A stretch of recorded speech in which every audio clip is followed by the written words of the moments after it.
Nice view today from up here, Paoa Heights or Paoa Cliffs. Paoa Cliffs, up Tentless. I was walking up here and I realized that the last time I did this hike was about 20 years ago. I think it was like in 2000 or 1999. No, 2000. Yeah, 2000. And the reason I started thinking about that was because the last time I did this hike was with my father, my dad. And he used to always want to do this hike. So whenever I do this hike, I think about it. I think about him.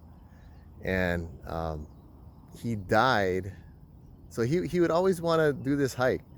And I used to always think, God, it's so easy. Like, why do we do the same hike every time? And I realized as I was walking up here that he just wanted to spend time with me and wanted to just do this hike and get outside in nature and just, smell the rainforest and stuff. So I'm doing this hike and I started thinking about him. And then a year later, he died while traveling in China. He was way up the Yellow River. It had been his first trip, his first real trip, kind of like in a foreign land like that in the middle of nowhere. And he had I guess the junk that he was on, junk not meaning junk boat, but the type of boat was on. They ran upon a sandbar, and because there was a severe drought in China at the time, and so on the Yellow River sandbar, and apparently the water was really cold, and they needed the people on the boat to offload, and then they asked the guys to help push this heavy boat off the sandbar. So he did that, and then he suffered a heart attack. And because there's no mask, there's no like resuscitative, care available there, he ended up dying. And the story is kind of complicated after that because getting him out of the country was pretty tough. And luckily, my brother was up there in China at the time to work with the embassy to get him out. And I ended up receiving his ashes in regular mail at my house, which was a trip. Um, but yeah, this hike kind of reminded me of him and how fast. I mean, you just never know. You just never know, you know. Here today, gone tomorrow. Life is like a flicker of light, and then it's done, you know. So then to kind of segue into all of that, I'm like, man, okay, I'm at the age that I'm at. I don't feel my age, but at the same time, it's like I don't feel my age because I took care of myself. Thank God for the last 20 years.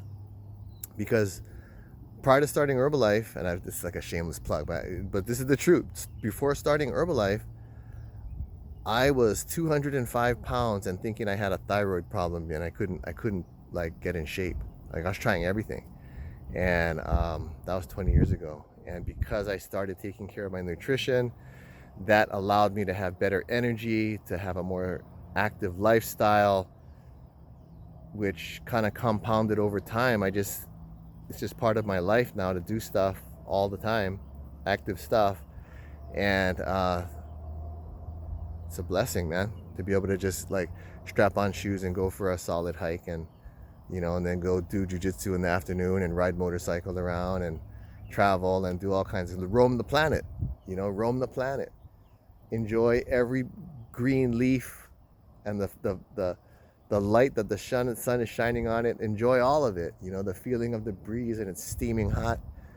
All these things. For the people that aren't active or haven't taken care or don't know where to begin, even, or feel that they just can't do it, you can. You totally can. And you can totally get more energy and more fit and be able to experience more life. It just, you got to find a solution that works for you, and the solution that worked for me, it just happened to be Herbalife, and it's consistency for me. So as I look out of this view, it's pretty nice out here today. I was just thinking about these things, and I wanted to share them with you because what we do today is gonna reflect itself in the next year, and then with consistency, the next 10 years, 20 years, life, the quality of that life. And yeah, take care of yourselves out there. Get out there, be active, take care of your nutrition, be around people that are positive and you know, adventurous, take chances, take some risk, live life to the fullest. And now I'm off my soapbox. So hope you guys are having a good day, and I'll check you guys out later. Aloha.